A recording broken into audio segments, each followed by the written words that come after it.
नमस्कार दोस्तों, आज हम क्लास 6 की एनसीईआरटी हिस्ट्री का चैप्टर 4 पढ़ने जा रहे हैं, जिसका नाम है पुस्तकें और कब्रें हमें क्या बताती हैं।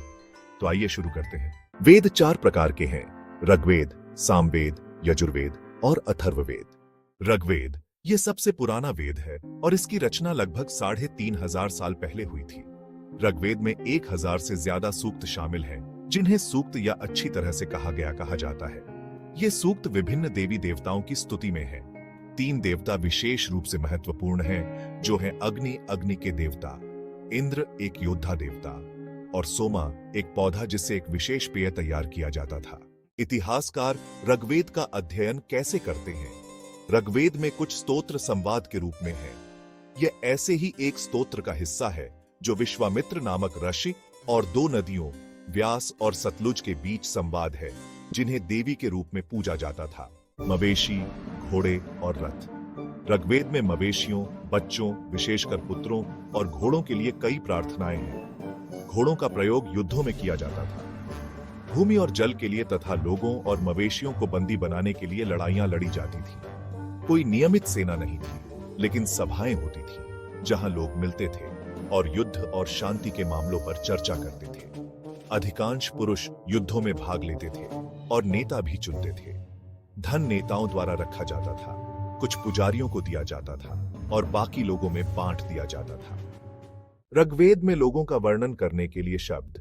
आइए ऋग्वेद में लोगों का वर्णन करने के लिए प्रयुक्त कुछ शब्दों पर नजर डालें। यहाँ 2 समूह हैं जिनका वर्णन उनके कार्य के आधार पर किया गया है।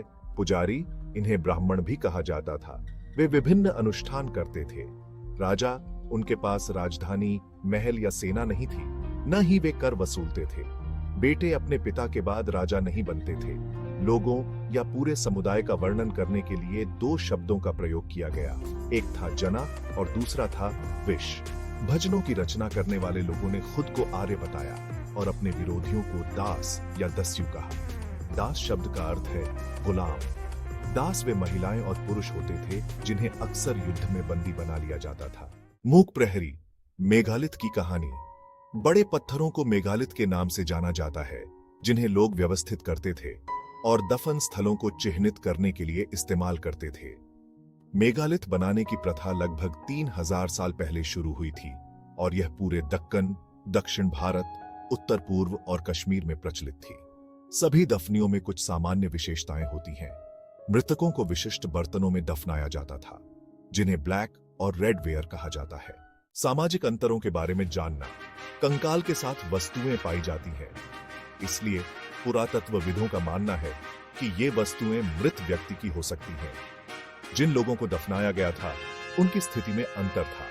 अमीर लोगों को ज्यादा सोने के मोतियों, पत्थर के मोतियों, तांबे की चूड़ियों आदि के साथ दफनाया गया। इसकी तुलना में गरीब लोगों को केवल कुछ बर्तनों के साथ दफनाया। क्या कुछ दफन स्थल कुछ विशेष परिवारों के लिए थे?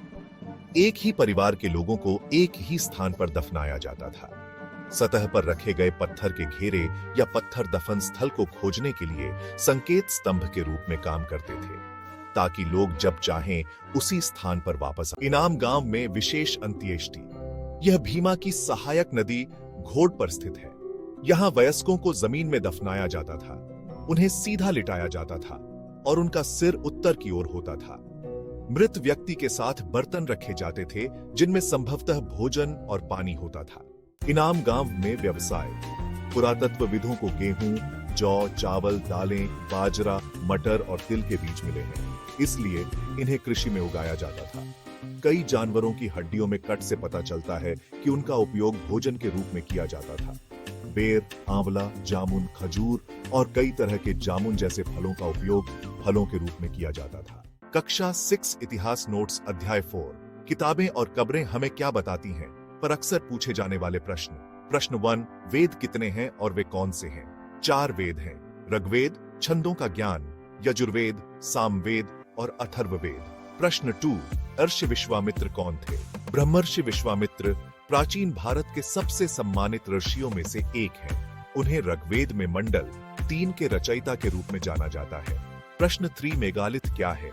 मेगालिथ एक बड़ा पत्थर है जिसका उपयोग किसी प्रागैतिहासिक संरचना या स्मारक के निर्माण के लिए किया गया है, या तो अकेले या अन्य पत्थरों के साथ। हमें उम्मीद है कि आपको एनसीईआरटी नोट्स कक्षा 6 इतिहास अध्याय 4 आपकी परीक्षा की तैयारी के लिए उपयोगी लगे होंगे। ऐसी ही इंफॉर्मेटिव वीडियो देखने के लिए हमारे साथ बने रहे। मिलते हैं अगली वीडियो में। धन्यवाद।